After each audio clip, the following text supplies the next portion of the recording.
সুপ্রিয় বন্ধুগণ, আসসালামু আলাইকুম।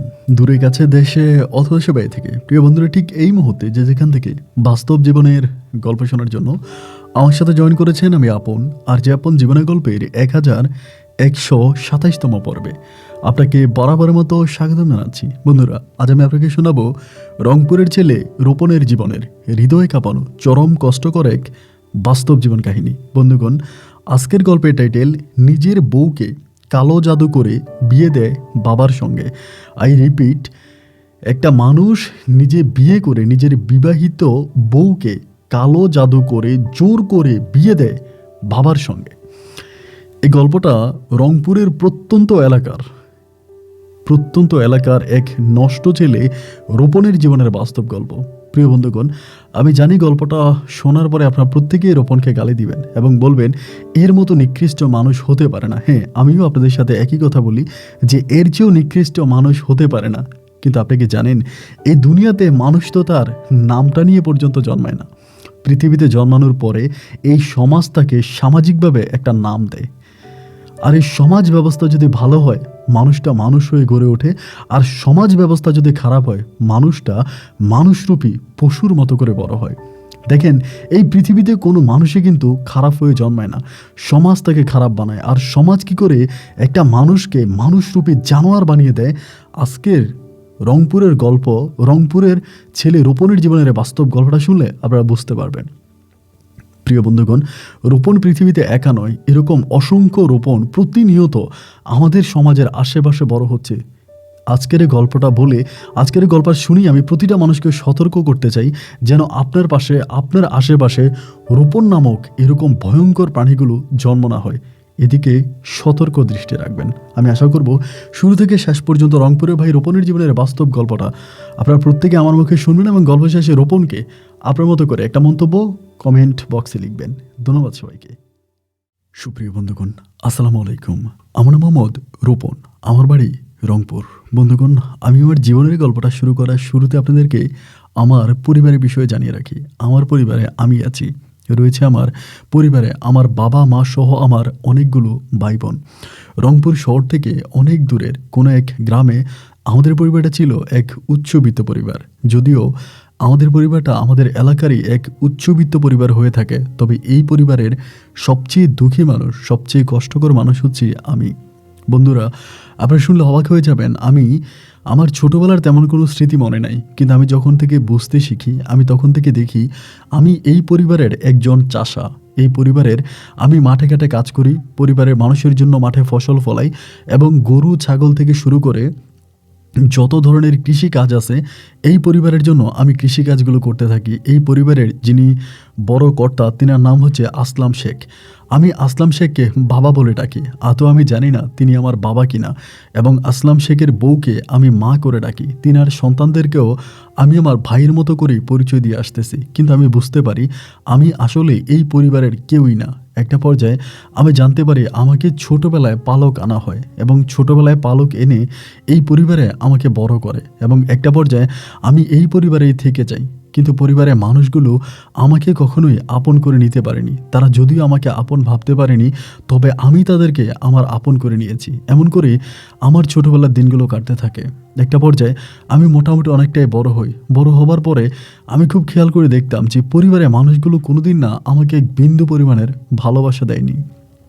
আমি নিজে মাঠে ঘাটে ফসল ফলাতাম এবং সেই ফসল বিক্রি করতাম। এমনি অমনি করে অনেক কষ্ট করে আমি আমার নিজের চলা নিজে চলতাম। এরকম করতে করতে আমাদের এলাকাটা ছিল বর্ডার ঘেঁষে, মানে ইন্ডিয়ার বর্ডারের খুব কাছাকাছি। দেখা গেল খুব কম সময়ের ভিতরে আমি আস্তে আস্তে করে খারাপ ছেলেগুলোর সাথে মিশতে শুরু করি। আমার আসলে তেমন কোনো গার্ডিয়ান ছিল না যে কেউ আমাকে শাসন করবে বা কেউ আমাকে বুঝাবে বা কেউ আমাকে ভালোভাবে আনবে, এরকম কোনো গার্ডিয়ান আমার ছিল না। যদিও আসলাম শেখকে আমি নামমাত্র আমার বাবা বলে ডাকতাম, কিন্তু তিনি আমাকে কোনোদিনও কারো কাছে সন্তানের পরিচয় দিত না। তিনি সবার সামনে একটা কথাই বলতো যে আমাদের বাড়িতে কাজ করে, মানে কাজের ছেলে পরিচয় তিনি আমাকে দিত। আমি আদৌ জানি না যে আমি এই লোকটাকে কেন বাবা বলে ডাকি। ছোটোবেলা থেকে তাকে বাবা করে ডেকে ডেকে আমি বড় হই, তাই হয়তো এখনও তাকে আমি বাবা করেই ডাকি, কিন্তু বাবা করে ডাকতে না আমার ভিতরে কেমন জানি একটা দ্বিধাদ্বন্দ্ব কাজ করতো। এরপরেও যেহেতু ছোটবেলায় বাবা করে ডেকে আসছি, বড় হবার পরেও আমি এই লোকটাকে বাবা বলেই সম্বোধন করি। এমন করতে করতে আমি প্রায় অনেকটাই বড় হয়ে যাই এবং সময়ের পরিবর্তে আমি আস্তে আস্তে করে গার্ডিয়ান না থাকার কারণে খারাপ পথে হাঁটতে শুরু করি। আমাদের এলাকাতেই বেশিরভাগ বিভিন্ন ধরনের মাদক দ্রব্য, মানে বিশেষ করে আপনার ফেন্সিডিল সহ শুরু করে বিভিন্ন ধরনের মাদক আনা হতো বর্ডার থেকে, এবং বর্ডার থেকে মাদকগুলো আনা হতো এবং আমিও মাঝে মাঝে ওই মাদকের সাপ্লাইয়ের কাজ করতাম। আসলে কৃষিকাজ করে আমি খুব বেশি টাকা উপার্জন করতে পারতাম না, নিজেও খুব ভালোভাবে চলতে পারতাম না। আর আমার হাত খরচের জন্য আমার বাবা আসলাম শেখ তো কোনোদিন আমাকে একটা পয়সাও দিত না। এই জন্য দেখা যায় যে আমি মাঝে মাঝে বর্ডারে আপনার খালাসের কাছে যাইতাম। তো আমি যখন বর্ডারে খালাসের কাছে যাইতাম, ওখান থেকে আমি আস্তে আস্তে কিছু টাকা পাইতাম। ওই টাকাগুলো পেয়ে আমার ভিতরে তখন কেমন জানি একটা খারাপ নেশা জেগে গেল। এরকমভাবে যেহেতু বাবা নাই, মা নাই, এই দুনিয়াতে আপন বলতে কেউ নেই, আসলাম শেখের বাড়িতে একটা কাজের ছেলে পরিচয়ে আমি বড় হচ্ছি, যাকে বাবা করে ডাকছি। আদৌ আমি জানি না যে তিনি আদৌ আমার বাবা কিনা। এরকম পারিবারিক টেনশনগুলো যখন মাথার ভিতরে ঢুকতে থাকে, আমার বয়স তখন প্রায় 17 থেকে 18 বছরের কাছাকাছি। ওই মুহূর্তে আমি তখন সম্পূর্ণভাবে নেশার জগতে ডুবে যাই। আমি নেশা করি এবং নেশা করে রাস্তাঘাটে শুয়ে থাকি, আগের মতো করে বাড়িতে যাই না, ঘুমাই না। কিন্তু কি জানেন, এই যে আমি নেশা করতেছি বা নেশা সাপ্লাই করতেছি, অনেকেই কিন্তু আসলাম শেখের কাছে আমার সম্বন্ধে বলে যে আপনার ছেলে নেশা করে, নেশার সাথে জড়িয়ে গেছে, আপনার ছেলে খারাপ হয়ে গেছে বা ও ভালো নাই। অনেকে আমার আব্বার কাছে বিচার দেওয়ার পরেও না আসলাম শেখ কোনোদিনও আমাকে কোনো কাজে বাধা দেয়নি এবং কোনোদিন আমাকে একটাবার ডেকে এটা জিজ্ঞাসা করে নাই যে রোপণ, শুনতেছিলাম যে তুমি নাকি নেশা সাপ্লাই করো বা তুমি নাকি নেশা করো, এটা সত্য কিনা। তিনি আমাকে কোনো দিনও এই ধরনের কোনো প্রশ্ন করেনি। তখন মনে হলো যে আসলেই মনে হয় আমি তার সন্তান না। এমন করতে করতে আমি ওই পরিবারে বড় হই। কিন্তু সমস্যাটা কি জানেন, আমার ছিল একটা কন্যা রাশি, মানে যে কোনো মেয়ে আমার সাথে যদি একবার কথা বলতো আমার প্রেমে পড়ে যেত। আমি কিন্তু দেখতে শুনতে ঠিক এতটা ভালো ছিলাম না, মানে অতটা সুন্দর ছিলাম না, কিন্তু এরপরেও কেন জানি মেয়েরা আমার উপরে খুব আকৃষ্ট থাকতো, মানে আমাকে পছন্দ করতো, আমাকে ভালোবাসতো। এবং যে কোনো মেয়ের সাথে যদি আমি 2 মিনিট কথা বলতাম, তবে এই মেয়েটাই না আমার প্রেমে পড়ে যেত। তারই একটা উদাহরণ আমি দিই। আমি আসলাম শেখের বাড়িতে থাকি। আসলাম শেখের বাড়িতে 2-3টা কাজের মেয়ে মাঝে মাঝে এসে কাজ করে, বিভিন্ন পাড়া থেকে, বিভিন্ন মহল্লা থেকে। এমন করতে করতে আসলাম শেখের বাড়িতে আসলাম শেখের শালা, মানে আমার মামা আসে। তো উনিও একটু নেশা করতে পছন্দ করে, মানে উনিও একদম আমার মতো খোর না যে সবসময় খায়, এরকম না, মাঝে মাঝে নেশা করে সুযোগ পাইলে। তো উনি আমার অনেক সিনিয়র এবং এতটাই সিনিয়র যে তিনি আমার থেকেও প্রায় 10 থেকে 15 বছরে বড় হবে, এরকম বড় মধ্যবয়স্ক একটা লোক। তো আমাকে বলল যে আমার রোপণ, আমার না নেশা করতে ইচ্ছা করতেছে, যদি মাল থাকে তাহলে আমাকে দিস।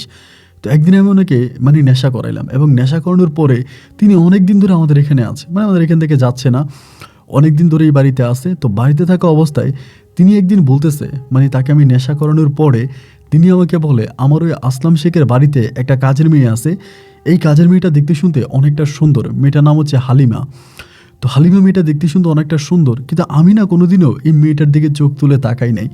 মানে আমার আসলে এটা প্রয়োজন, মানে আমার কাছে প্রয়োজনই মনে হয় নাই যে এই মেয়ের দিকে কখনো তাকানো। মেয়ে বাড়িতে কাজ করে, আমিও কাজ করি, এইভাবেই আছি। একদিন আমার ওই মামা বলল কি যে হালিমা মেয়েটারে তার অনেক ভাল লাগে, উনি মেয়েটার সাথে শারীরিক সম্পর্ক করতে চায়, মানে নেশা করা অবস্থায়।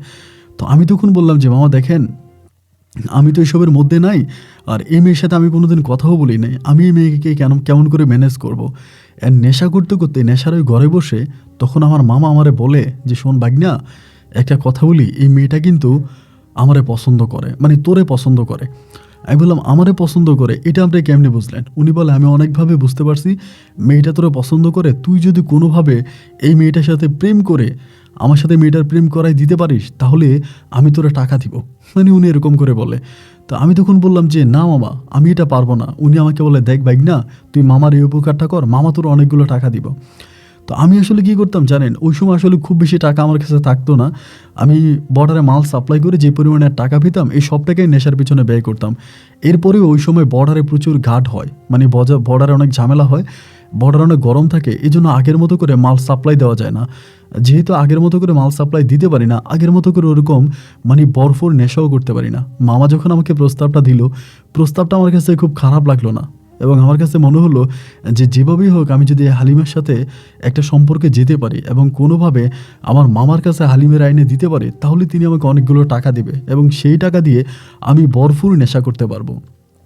এই চিন্তা ভাবনা করে একদিন আমি নিজে হালিমার কাছে চিঠি লিখি।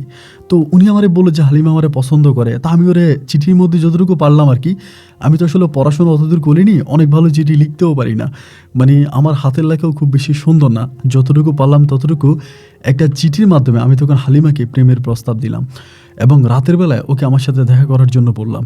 দেখেন ওই চিঠিতে আমি তাকে যে টাইমটা দিয়েছি, অ্যাট এ টাইমে ও আমার সাথে দেখা করার জন্য আসে। অবাক করার বিষয় হচ্ছে মেয়েটা এসে আমাকে বলে যে আমি না তোমাকে অনেক পছন্দ করি, তোমাকে আমার অনেক ভালো লাগে, কিন্তু আমি এবারের কাজের মেয়ে আর তুমি এবারের ছেলে, এই জন্য তোমাকে প্রস্তাব দিতে আমি ভয় পাচ্ছিলাম, কিন্তু সত্যিকার অর্থে না তোমাকে আমার অনেক ভালো লাগে। হালিমার কথা শুনে আমি ওর মুখের দিকে তাকিয়ে আছি যে ও আমার এটা কী বলে, আমি এবারের ছেলে, আমি তো আসলে এবারের কেউই না। তো ওর সাথে ওই দিন রাতে আমি অনেকক্ষণ কথাবার্তা বললাম পরে ও তখন চলে গেছে। এবং চলে যাওয়ার পরে আমি তখন মামার সাথে কথা বলি, মানে আমাদের ওই মামা আর কি। তো মামারে আমি বললাম যে মামা, গতকালকে রাতে আমি চিঠির মাধ্যমে হালিমাকে ডাকছিলাম এবং হালিমা রাতের বেলা আসছে, আমার সাথে অনেক কথা হয়েছে। আমার কাছে মনে হয় যে হালিমাকে পটাইতে আমার খুব বেশি টাইম লাগবে না এবং আপনি যদি রাজি খুশি থাকেন তাহলে খুব দ্রুতই আমি হালিমার সাথে আপনাকে মিট করাই দিতে পারবো। তবে বলেন আপনি আমাকে কত টাকা দিবেন? মামা তখন আমাকে বলল, তোরা আমি 5,000 টাকা দিব। আমি বললাম 5,000 টাকা অনেক কম হয়ে যায়, এই টাকার মধ্যে হবে না। উনি বলে আচ্ছা ঠিক আছে, যে আমি তোকে 7,000 টাকা দিব, তবে তুই হালিমাকে অমুক জায়গায় এনে দিবি। মানে আমাদের ওই মানে আসলাম শেখের বাড়ির থেকে মোটামুটি একটু দূরে, ওখানে আগে আমাদের মানে গোয়াল ঘর ছিল আর কি, গরু পালতাম। তো এখন আর গরু পালি না, অনেক গরু চুরি নিয়ে গেছে বা অনেক গরু মারা গেছে, এরপরে গরু পালা বন্ধ করে দিই। উনি আমারে বলে তুই যদি রাতের অন্ধকারে মানে রাত দুপুরে ওরে নিয়ে ওই গোয়ালঘরের কাছে যেতে পারিস বা ওরে নিয়ে গোয়ালঘরের কাছে যাস, তাইলে আমি তোরা টাকা দিব। আমি তখন বললাম ঠিক আছে, আপনি আমাকে অ্যাডভান্স করেন। এরপরে মামা আমার কাছে 2,000 টাকা দিল এবং বলল আমি যেদিন ওর ওই গোয়ালঘরের কাছে নিয়ে যেতে পারবো বা গোয়ালঘরের কাছে নিয়ে মামাকে দিতে পারবো, মামা ওই দিন আমাকে আরও 5,000 টাকা দেবে। 2,000 টাকা দেওয়া মাত্রই আমি বর্ডারের কাছে চলে গেলাম এবং বর্ডারের কাছে গিয়ে সাথে সাথে ওই টাকা আমি মাল খেয়ে ফেললাম। মাল খেয়ে টাকা আমি নষ্ট করে ফেললাম। এরপরে আস্তে আস্তে করে আমি হালিমার সাথে, দেখেন ভাই, একটা হচ্ছে মন থেকে ভালোবাসা আর একটা হচ্ছে স্বার্থের কারণে ভালোবাসা। দুইটা ভালোবাসা কিন্তু দুই রকম। আমার মন থেকে হালিমের প্রতি কোনো ফিলিংস আসে না, কোনো অনুভূতি আসে না, কোনো ভালো লাগা আসে না কোনো ভালোবাসা। আমার শুধু একটাই টার্গেট, আমি কিভাবে হালিমাকে ওই গোয়ালঘরের ওখানে নিতে পারবো এবং গোয়ালঘরের ওখানে নিয়ে মামার হাতে তুলে দিব এবং মামা আমাকে টাকা দিয়ে দিবে। এইভাবে মাঝে মাঝে রাতের বেলায় হালিমা আমার সাথে দেখা করার জন্য আসে। আমি যেহেতু রাত জেগে নেশা করতাম, এই জন্য আমি রাতে ঘুমাইতাম না। আমার কাছে আসে, আমি ওর সাথে কথা বলি, কিন্তু ও গোয়ালঘরের ওইদিকে যেতে রাজি হয় না। যতই তারে বলি যে হালিমা চলো না গোয়ালঘরের ওইদিকে যাই, আমরা ওইদিকে নীরব একটু গিয়ে বসি, এখানে কথা বলি, কখন আসলাম শেখ দেখে ফেলে আবার কে নাকি দেখে ফেলে, এতে তো ঝামেলা হয়ে যেতে পারে, তো চলো না আমরা একটু গোয়ালঘরের ওইদিকে যাই। মানে যতই তাকে আমি গোয়ালঘরের ওইদিকে নিতে চাই, ও আসলে ওইদিকে আমার সাথে যেতেই চায় না এবং বললেও রাগ করে যে ওখানে কেন যাব, আমরা বাড়ির পিছনে কথা বলি বা এখানে কথা বলি, ওইখানে কথা বলি, ওই দিকে ওরা কোনোভাবেই নেওয়া যায় না। একদিন হলো কি, মানে এভাবে প্রায় 7-8 দিনের মতো কেটে যায়। আমি বাড়িতেও কাজ করে এবং 7-8 দিন পরে একদিন আমি বললাম যে তুমি আমাকে মনে হয় ভালোবাসো না। ও আমাকে বলে কেন ভালোবাসি না কেন? আমি বললাম যদি ভালোবাসো তাহলে আজকে তোমাকে আমার ভালোবাসার অগ্নি পরীক্ষা দিতে হবে। ও আমাকে বলে পরীক্ষা? কিসের পরীক্ষা? আমি বললাম তুমি আমার সাথে আজকে গোয়ালঘরের ওইদিকে যাবা। ও আমাকে বলে আচ্ছা তুমি প্রতিদিন আমাকে গোয়ালঘরের ওখানে যেতে বলো কেন, ওইখানে কি আছে? আমি বললাম শোনো, ওইখানে না আমি তোমাকে নিয়ে যাব এই কারণে আমি তোমার ভালোবাসা পরীক্ষা করব যে তুমি আমাকে সত্যিকারে ভালোবাসো এবং সত্যিকারে তুমি একদিন যদি আসলাম শেখ আমার সাথে তোমার বিয়ে না দে, তুমি কি আমার সাথে পালিয়ে যাবা? এই জিনিসটা আমাকে টেস্ট করতে হবে। এই জন্য তুমি আমার সাথে গোয়ালঘরের দিকে গেলে আমি বুঝবো যে তুমি আমাকে সত্যিকারে ভালোবাসো। ও তখন আমাকে হাসতে হাসতে বলে এটা কোনো কথা হইল? আচ্ছা ঠিক আছে যাও, এটা কোনো পরীক্ষা? তা আমি পরীক্ষা দিব, চলো তোমার সাথে যাব। এই কথা বলতে বলতে আমি ওর সাথে গোয়ালঘরের ওখানে গেলাম এবং গোয়ালঘরের ওখানে যাওয়ার সময় আমি মামার ইশারা দিলাম এবং মামাও গোয়ালঘরের ওইদিকে আগ থেকেই গিয়ে বসেছিল। এবং গোয়ালঘরের ওখানে যাওয়ার পরে, গোয়ালঘরের ভিতরে ঢোকার পরে আমি বললাম যে চলো ভিতরে ঢুকি। এবং ও যেটা বুঝতে পারছে যে আমি ওর সাথে খারাপ কোনো কিছু করব, এটা কিন্তু নিজেই বুঝছে এবং বুঝার পরে ও ইচ্ছে করে গোয়ালঘরের ভিতরে ঢুকছে এবং ঘরে ঢুকার পরপরই হঠাৎ করে মামারে দেখছে। মামারে দেখে ও চমকে উঠলো এবং পিছনের দিকে হাঁটতে শুরু করলো। আমি তখন বললাম পিছনে যাও না, একটু দাঁড়াও। আমি বললাম, আমিও খুব মানে মানে না বোঝার মতো অভিনয় করলাম যে মামা আপনি এখানে, পরে বলতেছে যে রোপণ তুই মেয়েরই নিয়ে এখানে আসলি কেন, আমাকে বলে। আমি বললাম মামা আমরা দুজন দুজনকে ভালোবাসি এবং এই জন্য আমি ওখানে নিয়ে আসছি। পরে উনি আমাকে বলে বাহ ভালোবাসা, তা ঠিক আছে সকালবেলা আমি দুলাভাইরে বলবো যে তুই কাজের মেয়েরে নিয়ে গোয়ালঘরে ওখানে আসছিস। আমি তখন ওই মেয়েটার সামনে মামার সাথে অভিনয় করি। মামার আমি বলি না মামা আমি আপনার কাছে অনুরোধ করতেছি, আপনি মেহেরবানি করে এটা আমার মানে বললেন না, আপনি যদি এটা বলেন তাহলে আমার সর্বনাশ হয়ে যাবে এবং বাবা হয়তো আমাকে মেরেই ফেলবে আর মেয়েটাকে হয়তো কাজ থেকে বের করে দিবে। পরে বলে তুই এখানে কেন আসছিস, যদি বাঁচতে চাস তাহলে এখান থেকে চলে যা। এই কথা বলে আমি তখন সাথে সাথে যখন ওই কাজের মেয়েটাকে নিয়ে রওনা দিলাম, মামা তখন আমাকে ডাক দিয়ে বলছে তুই একা যা, মেয়েটার সাথে আমার কথা আছে। এই বলার পরে আমি তখন বললাম যে ঠিক আছে তুমি এখানে মামার সাথে কথা বলো, আমি বাইরে গিয়ে দাঁড়াচ্ছি। ও আমাকে বলে না না না, ও আমার হাতটা ধরে ফেলছে, হাতটা ধরে বলে তুমি আমাকে এখানে রেখে যেও না, তুমি আমাকে নিয়ে যাও, ওনাকে না আমার অনেক ভয় লাগে, উনি জানি আমার দিকে কেমন কেমন করে তাকায়। আমি তখন বললাম শোনো তুমি একান্তভাবে ওনার সাথে এখন একটু কথা বলো, এবং তুমি যদি কথা বলো ওনাকে ম্যানেজ না করো, উনি কিন্তু সকালবেলা আব্বার কাছে সব কিছু বলে দিবে, আর আব্বার কাছে বলে দিলে তুমি তো বুঝতেই পারো আব্বা তোমার কী অবস্থা করবে আর আমার কী অবস্থা করবে, আমাদের দুজনের একজনকেও আব্বা বাঁচতে দিবে না। ও তখন আমাকে বলে আমি এখানে থাকতে পারবো না, আমার খুব ভয় লাগে। আমি তখন একটু ধমক দিয়ে বললাম যে এখানে থাকো না, কিছুই হবে না। এই বলে ধমক দিয়ে আমি তখন ঘর থেকে বেরিয়ে গেলাম, এবং বেরিয়ে যাওয়ার পরে আমি এক ধরনের একটা শব্দ পেলাম, এবং সেই শব্দতে আমি বুঝতে পারলাম যে মেয়েটার সর্বনাশ হয়ে যাচ্ছে। কিন্তু এসবের প্রতি না আমার কোনো ফিলিংস ছিল না, কে কার সাথে কী করলো না করলো এতে আমার কিছুই যায় আসে না। এবং একটা পর্যায়ে আমি তখন ঘরে এসে ঘুমিয়ে গেলাম। বিশ্বাস করেন আমি এমনই মানুষরূপী একটা অমানুষ ছিলাম যে এই মেয়েটার আমি ওখানে দিয়ে আসছি, এবং দিয়ে আসার পরে আমি ঘরে এসে ঘুমিয়ে গেছি। মামা মেয়েটার সাথে কী করলো না করলো এই নিয়ে আমার মনে বিন্দু মাত্র কোনো প্রশ্ন জাগলো না। মানে এটা কি হলো না হলো এটা আমি কোনো কিছু চিন্তাই করলাম না। ঘরে এসে ঘুমিয়ে গেলাম, এবং সকালবেলা ঘুম থেকে উঠে দেখি মামা ঘরে নাই। এবং মামা ঘরে না থাকার পরে আমি দেখলাম যে মামা পুকুর পাড়ে। তো পুকুর পাড়ে গিয়ে বললাম কী ব্যাপার মামা, আপনি তো আমার টাকাটা দিলেন না। বলে না ভাই না, তোর টাকা ম্যানেজ করে রাখছি, নিয়ে তোর টাকা নিয়ে যায়। এই বলে উনি পকেট থেকে বের করে আমাকে 5,000 টাকা দিল। আমি একটা বারের জন্য ওনাকে জিজ্ঞেস করলাম না যে কাজের মেয়েটা এখন কোথায় বা গতকালকে রাতে কি হয়েছে। টাকাটা দেওয়া মাত্রই আমি গুপ গুপ করে ওনার এখান থেকে চলে গেলাম এবং বর্ডারে চলে গেলাম। মুহূর্তের মধ্যে আমি তখন এই টাকাটা উড়িয়ে ফেলি, মানে নেশা করে উড়িয়ে ফেলি। তো নেশা করে এই টাকাটা আমি শেষ করে ফেলি, এবং করার পরে আমি দেখতাম যে এই মেয়েটা আমাদের বাড়িতে তখনও কাজ করতো, কিন্তু আমার সামনে খুব বেশি একটা পড়তো না, আমার সামনে খুব বেশি একটা আসতো না, আমার সাথে খুব বেশি একটা কথা বলতো না। আমার কাছে যেটা মনে হয় যে আমার ওই মামা মেয়েটাকে সব কিছু বলে দিছে যে আমি রোপণরা টাকা দিছি এবং টাকার বিনিময়ে রোপণ তোমাকে এখানে নিয়ে আসছে। এর কয়েকদিন পরে মামা তখন আমাদের এই বাড়ি থেকে চলে যায়, কিন্তু এই কাজের মেয়েটার সাথে আমার আর কথা হয় না। এমন করতে করতে একদিন আমি আমাদের ওই বর্ডারের ওখানে একটা চায়ের দোকান আছে, মানে আপনি বিশ্বাস করবেন না যে ঘটনাটা কীরকম, যে একটা চায়ের দোকানে বসে বসে আমি চা খাচ্ছিলাম আর ওখানে টেলিভিশন দেখতেছিলাম। তো বাংলাদেশে একটা নাটকের মধ্যে এরকম দেখলাম যে নাটক দেখতেছে, এবং নাটক দেখতে দেখতে দেখলাম যে মানে নাটকের যিনি নায়ক ছিল তিনি এরকমভাবে হচ্ছে বিভিন্ন মেয়েদের সাথে প্রেম করে, মানে চুরিমালা কানের জিনিস বিক্রি করে এবং বিভিন্ন মেয়েদের সাথে প্রেম করে, এবং প্রেম করে মেয়েদেরকে পালিয়ে নিয়ে উনি বিয়ে করে এবং ইউজ করে ছেড়ে দেয়, মানে ব্যবহার করে ছেড়ে দেয়, এরকম টাইপের একটা নাটক আমি দেখলাম। তো নাটকটা দেখার পরে আমার ভিতরে এই জিনিসটা জাগলো যে আমি তো মামারে কোনো না কোনোভাবে মেয়েটার সাথে একটুখানি প্রেম করে, মানে হালিমার সাথে প্রেমের অভিনয় করে হালিমাকে মামার হাতে তুলে দেওয়ার পরে মামা আমারে 7,000 টাকা দিল, এবং 7,000 টাকায় আমি ইচ্ছা মতো নেশা করতে পারলাম। এরকম যদি আমি আরও পাই বা এরকমভাবে যদি আরও কোনো মেয়েকে আমি ব্যবহার করতে পারি তাহলে তো আমি আরও বেশি টাকা পাবো। এবার আমি নিজে মামার সাথে যোগাযোগ করি, মামার মানে আপনার আসলাম শেখের শ্বশুরবাড়ি বেশ দূরে না, আমি কাছাকাছি। মামার সাথে যোগাযোগ করি যে মামা আমি যদি আপনার এরকম আরও জিনিস দিতে পারি। উনি ঢাকাতেও থাকতো, মানে ঢাকাতেও থাকতো গ্রামেও থাকতো, মানে দুই জায়গা মিলিয়ে থাকতো। যে এরকম যদি আমি আপনারা আরও জিনিস দিতে পারি তাহলে কি আপনি আমার টাকা দিবেন? উনি আবার বলে হ্যাঁ দিব, যদি মেয়ে সুন্দর হয় তাহলে আমি টাকা দিব। আমি বললাম দেখেন কিন্তু দিবেন তো? বলে দিব। এমন করে দেখা গেল তারই কয়েকদিন পরে, মানে এই মামার সাথে কথাবার্তা বলার কিছুদিন পরে আমাদের এলাকা থেকে এক লোকে, মানে চুরিমেলা কানের জিনিস বিক্রি করতো, এইরকম একটা লোকের সাথে আমাদের এলাকার একটা মেয়ে পালিয়ে যায়। মানে মেয়েটার সাথে পালিয়ে যায়, এবং পালিয়ে যাওয়ার পরে আমি তো একে তো নাটকে এই জিনিসটা দেখলাম এবং বাস্তবেই সেরকম একটা ঘটনার সম্মুখীন হলাম। আর মামাও আমারে বললো যে তিনি আমার টাকা দিবে, ওনার ঢাকাতে বাসা আছে, যদি ওই বাসায় আমি মেয়ে নিয়ে যেতে পারি তাইলে উনি আমার টাকা দিবে, এটা উনি আমার বললো। এবং ওনার কথা শুনে আমি তখন উনি আমাকে ঢাকার ঠিকানা দিল, এবং উনি তখন মোবাইল ফোন ব্যবহার করতো, বাট আমার কাছে মোবাইল ফোন ছিল না। তো আমারে বললো, যদি তুই মেয়ে নিয়ে আসতে পারিস তাহলে এই নাম্বারে আমার সাথে যোগাযোগ করবি, আমি সব কিছু রেডি করে রাখবো, আমি তোরে টাকা দিব, মোটামুটি ভালো টাকাই তোরে দিব।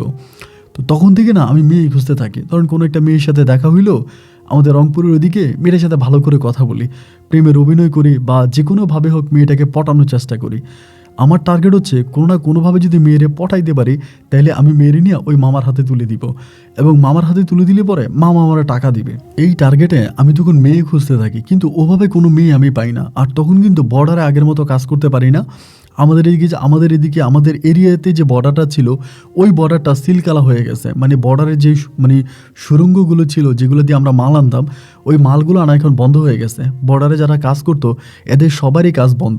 তো দেখা যায় আমি যেহেতু নেশা এমনভাবে করতাম, মানে নেশা ছাড়া আমি কোনো কিছুই বুঝতাম না, আমি নেশাতে সম্পূর্ণভাবে ডুবে যাই। তো দেখা যায় যে তখন আমার নেশার টাকাও হয় না।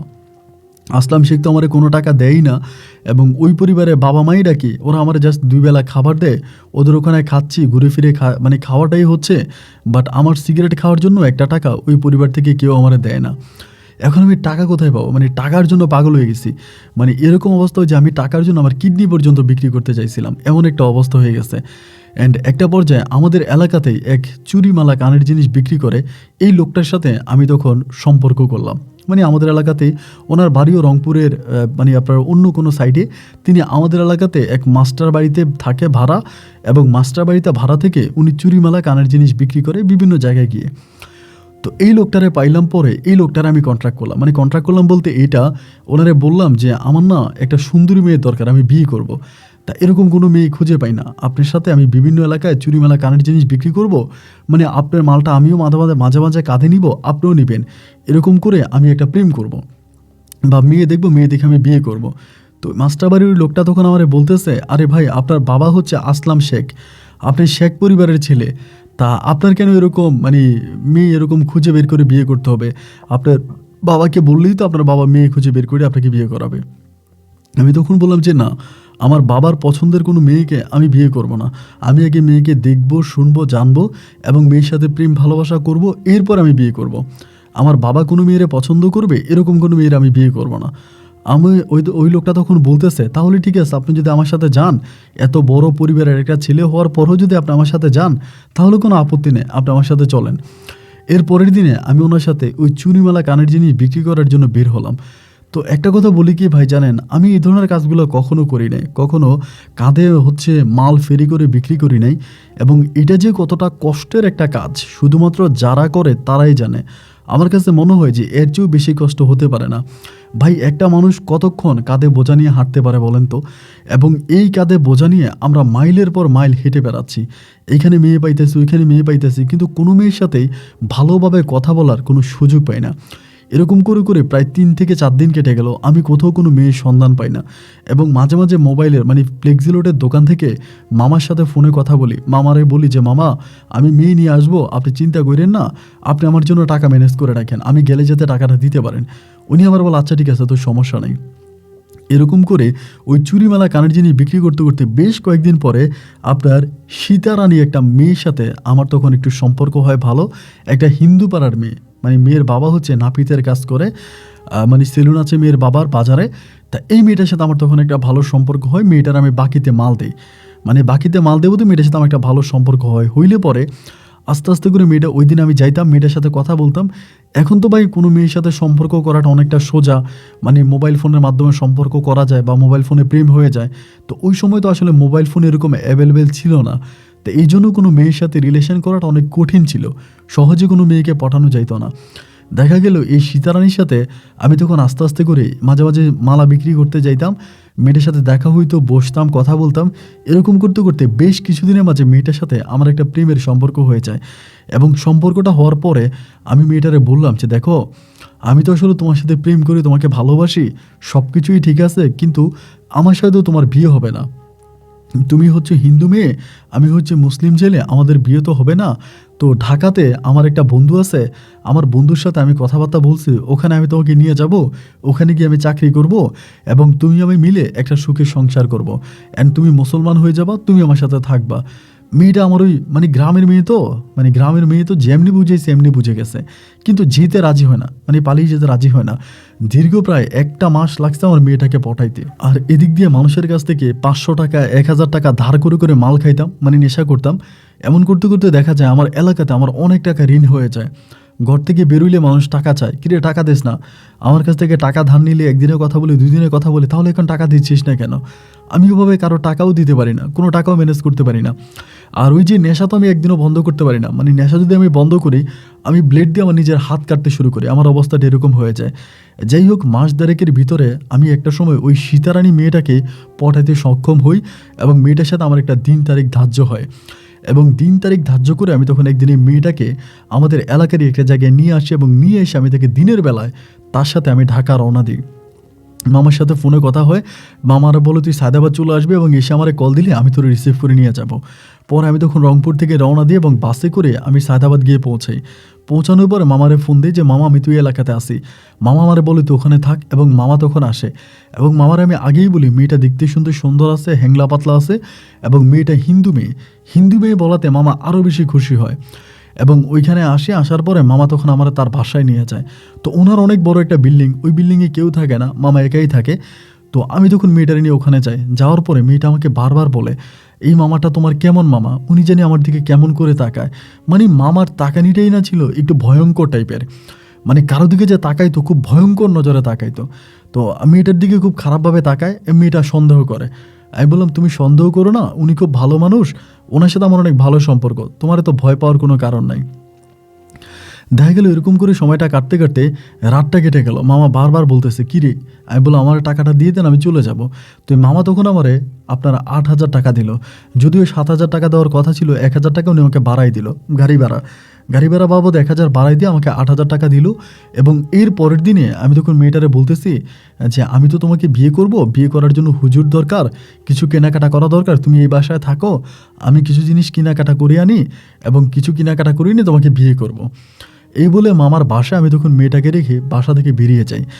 বেরিয়ে যাই বলতে আমার তো কাজ শেষ, আমি চলে যাব। এরপরে পুনরায় আমি আবারও ওখান থেকে রংপুরের উদ্দেশ্যে রওনা দিই এবং বাস যোগে আমি তখন রংপুরে চলে আসি। তো এই মেয়েটার সাথে আমার মামার শেষ পর্যন্ত কি হয়, বা মামা মেয়েটাকে কি করে না করে, বা মেয়েটাকে বিক্রি করে দেয় কিনা, এর কোনো কিছুই কিন্তু আমি জানি না। যে মামা এটার কি করে, মেয়েটার কি ক্ষতি করে বা কি করে না করে, আমি কিছুই জানি না। আমি তখন রংপুর চলে আসি এবং রংপুরে এসে ওই যে চুরিমালা কানের জিনিস বিক্রি করতাম, উনি কিন্তু জেনে গেছে যে আমি সীতারানী একটা হিন্দু মেয়েকে নিয়ে পালাইছি।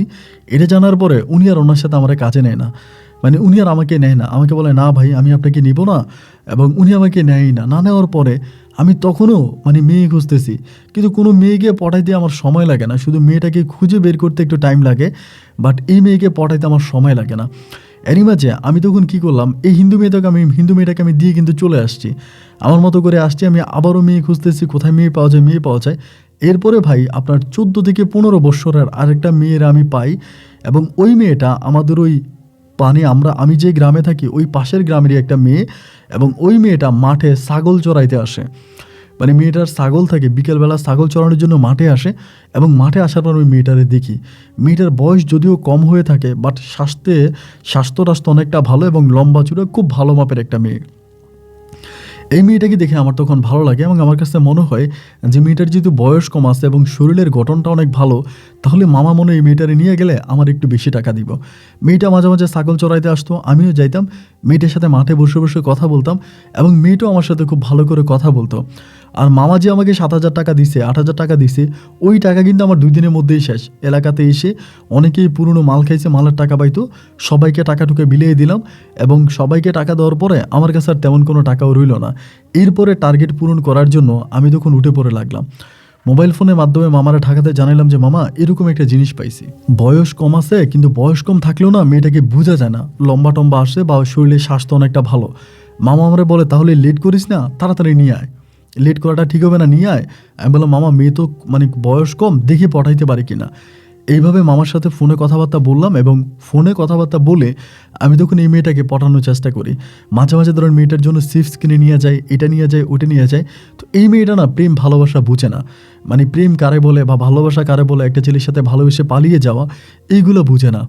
তো আমি তখন চিন্তা করলাম যে এই মেয়েটারে অন্য কোনো একটা ওয়েতে নিতে হবে বা অন্য কোনোভাবে নিতে হবে। একদিন মেয়েটার আমি বললাম, তুমি আমার সাথে ঢাকা শহরে যাবা? মানে আমি তো তোমার বন্ধু, তোমার সাথে আমার অনেক ভালো বন্ধু, আমার সাথে ঢাকা শহর যাবা? মেয়ে আমার বলে, আমি গেলে আসবো কার সাথে? মানে গ্রামের মেয়ে তো ভাই, খুবই মানে বয়সও কম, মানে ঢাকা যেতে কত সময় লাগে মেয়েটা এটাও জানে না। আমি বললাম, আমি তোমার নিয়ে যাব এবং নিয়ে যাওয়ার পরে আমি তোমাকে দিনে দিনে নিয়ে আসবো। ধরো তুমি সকালবেলা আমার সাথে যদি আসো, আমি তোমাকে নিয়ে যাবো এবং বিকেলের মধ্যে তোমাকে বাড়িতে নিয়ে আসবো। তো ও আমারে বলে, যদি আমার আম্মা কান্নাকাটি করে, আসতে রাত হয়ে যায়। আমি বললাম, না না না, আসতে রাত হবে কেন? রাত হবে না, দিনে নিয়ে যাব, দিনে চলে আসবো। তো মেয়েটা একটা মাদ্রাসায় পড়তো এবং এখন আর পড়াশোনা করে না। ওর বাবা গরিব, মানে মোটামুটি খুবই গরিব ফ্যামিলির একটা মেয়ে। ওই মাঠে ঘাটে থাকে বা মাঠে ঘাটে যে গ্রামের কিছু মেয়ে হয় না, মানে ওই টাইপের আর কি, ওই টাইপের একটা মেয়ে। পরে এইভাবে তার সাথে কথা বলতে বলতে একটা দিন আমি তার সাথে ফিক্সড করলাম যে এই দিন আমি তোমাকে নিয়ে যাব। এবং ওই দিনে সকালবেলা মেয়েটা মোটামুটি রেডি হয়ে আপনার পলিথিনে করে 2 সেট কাপড় নিয়ে আসছে, আমার সাথে যাবে।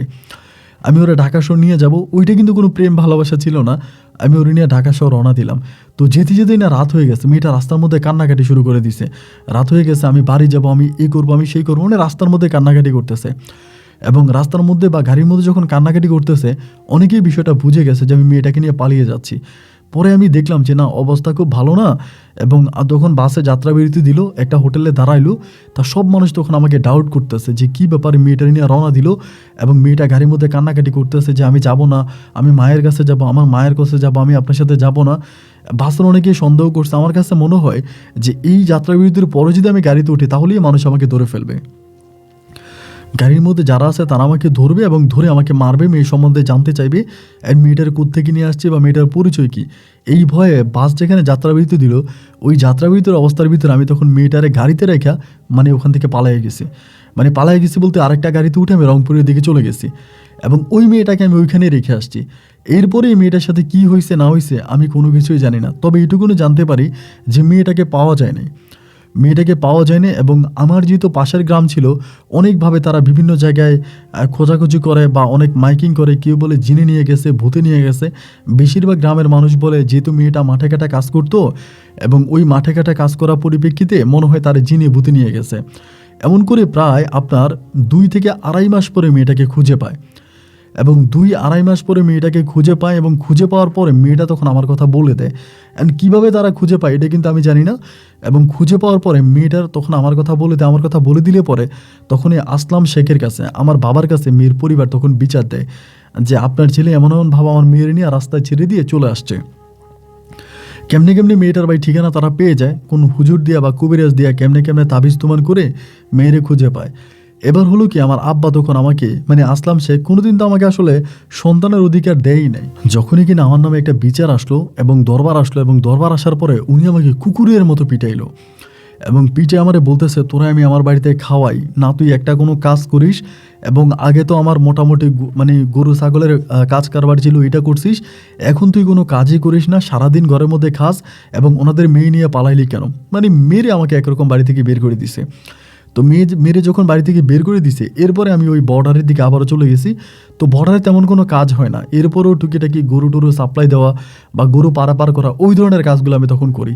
তো মামা তখন আমার মাঝে মাঝে টাকা দিত, যেহেতু আমি একটা মেয়ে নিয়ে মামারে দিছি, এরপরে আরেকটা মেয়ে নেওয়া মাছ পথে আমি আর নিতে পারি নাই।